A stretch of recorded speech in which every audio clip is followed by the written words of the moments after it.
So, the American STD Association's mission is to foster scientific knowledge, develop leadership, and champion practice in the field of sexually transmitted infections.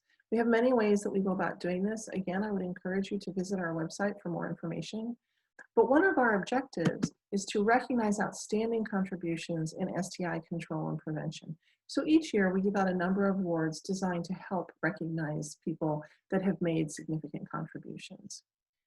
Our next award is titled the Achievement Award, and this is presented to a person at the mid-career stage to acknowledge an outstanding body of work in sexually transmitted infections. This year's award winner is Dr. Gina Ogilvie. Dr. Ogilvie is a professor and a Canada Research Chair at the University of British Columbia School of Population and Public Health. She's a senior public health scientist at the BC Centre for Disease Control, and she's the Associate Director of Women's Research Institute. Her focus is on the public health and clinical aspects of testing and interventions for reproductive tract infections, HPV screening, and HPV vaccine. Her findings have been highly influential in shaping public health policy for screening, testing, and treatment in Canada and globally. She sits on many national and global advisories, including for the Canada Partnership Against Cervical Cancer, Public Health Agency of Canada, the World Health Organization, and several ministries of health globally, providing guidance on screening, testing, policies for STI, HIV, as well as HPV and STI vaccine policy and programming. And now a few words from Dr. Ogilvie. Good afternoon. I want to take a moment to thank the American STD Association for selecting me for this year's Achievement Award. I have to tell you, in the middle of COVID, it was such a delight and actually such a surprise to receive this honor.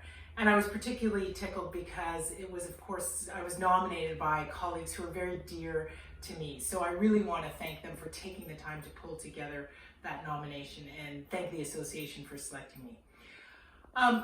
When you get an award like this, I really am simply just the reflection of an incredible team. And here in British Columbia and in Canada, I have the privilege to work with a tremendous amount of very gifted clinicians and scientists and trainees. And I've written a list because I want to make sure I don't forget any of them.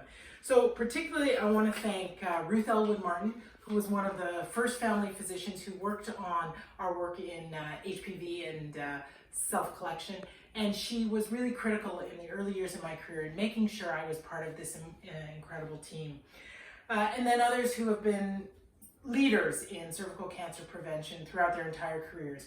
Dirk Vinnie Kirk, Andy Coleman, Mel Crashton, Simon Dobson, Diane Miller, and Manish Satarangani, among many others. I also want to thank Deborah Money for her ongoing mentorship and leadership in this field. I want to also acknowledge Eduardo Franco, who's been a giant in this field in Canada and globally, and has really been a critical part of helping shape my career. And then I finally want to just acknowledge the team who I work with every day, and particularly Laurie Smith, who's been an incredible program manager for our research and our implementation science work. And certainly without Laurie, none of what the team has done could have been achieved. I've been privileged since the start of my career to be able to keep women and keep women's health at the forefront of my work.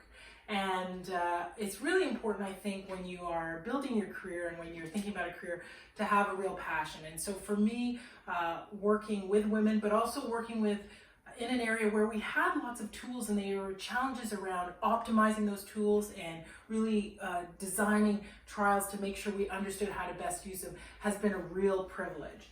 And so looking forward and working with groups like the WHO and PAHO and the Canadian Partnership Against Cancer, American Cancer Society to eliminate cervical cancer is just a real privilege for me to be able to do that. You know, I think it's been really clear through COVID that how important health research is. We know that everyone is waiting on tenterhooks for well-designed trials to help us understand how to prevent, how to treat, and how to help people recover best from COVID. And so I think one of the opportunities we have with COVID is to show how important and how valuable and how critical health research is. So I want to thank the ASTDA for thinking about me for this award, for giving it to me this year, and for acknowledging the important work that health researchers do, particularly in the field of eliminating cervical cancer. So thank you very much, and I look forward to meeting in person in the future.